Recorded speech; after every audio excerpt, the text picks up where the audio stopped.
Indian blogger নন্দিনীর আরো একটি ভিডিওতে সকলকে স্বাগত জানাই। বন্ধুরা, আশা করি সবাই ভালো আছেন, সুস্থ আছেন।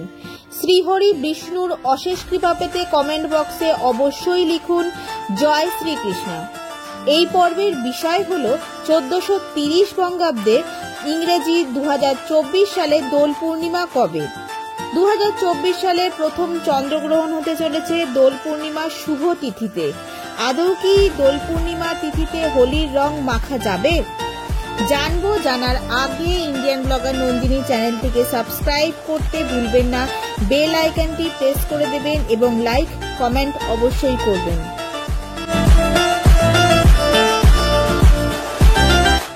দু সালে দোল পূর্ণিমার পূর্ণিমা তিথি শুরু হবে 24শে মার্চ 2024 বাংলার 10ই চৈত্র 1430 রবিবার সকাল 9:45 পর থেকে।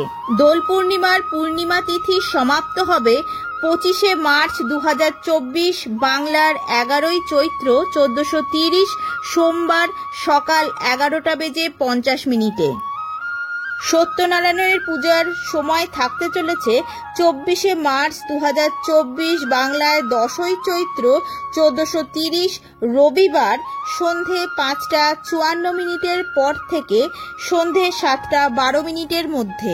দোল পূর্ণিমার ব্রত পালন করা হবে 25শে মার্চ 2024 বাংলার 11ই চৈত্র 1430 সোমবার সকাল 11:49 মধ্যে।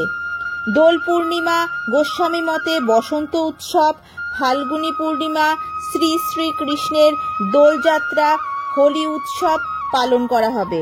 দোল পূর্ণিমার পূর্ণ তিথিতে গঙ্গা স্নানের বিশেষ সময় 25শে মার্চ 2024 বাংলার 11ই চৈত্র 1430 সোমবার সকাল 5:42 পর থেকে সকাল 11:50 মধ্যে গঙ্গা স্নানের বিশেষ সময় থাকতে চলেছে।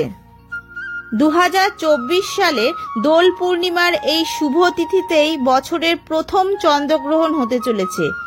আদৌ কি আমরা এই দোল উৎসব পালন করতে পারবো? 2024 সালে প্রথম চন্দ্রগ্রহণ অনুষ্ঠিত হতে চলেছে এই সময়। এই চন্দ্রগ্রহণের সময় শুরু হচ্ছে 2024 সালের 25শে মার্চ সকাল 10:32 গ্রহণ শুরু হবে এবং গ্রহণ সমাপ্ত হবে দুপুর 3:02। তবে এই বছর প্রথম চন্দ্রগ্রহণটি ভারত, পাকিস্তান বা বাংলাদেশের কোনো স্থান থেকেই দেখা যাচ্ছে না। সুতরাং যেহেতু দেখা যাবে না, তাই এর কোনো প্রভাবকাল থাকছে না। এটি যেহেতু দিনের বেলায় ঘটতে চলেছে, তাই এর কোনো প্রভাবই থাকছে না। এই দিন আপনারা ঠাকুরের পায়ে আবির দিতে পারেন এবং দোল উৎসব বিনা বাধায় পালন করতে পারেন। আজকের ভিডিওটি আপাতত এই পর্যন্তই। ভালো লাগলে লাইক কমেন্ট শেয়ার করে দেবেন। সবাই খুব ভালো থাকবেন, সুস্থ থাকবেন। দেখা হচ্ছে আবার পরবর্তী ভিডিওতে।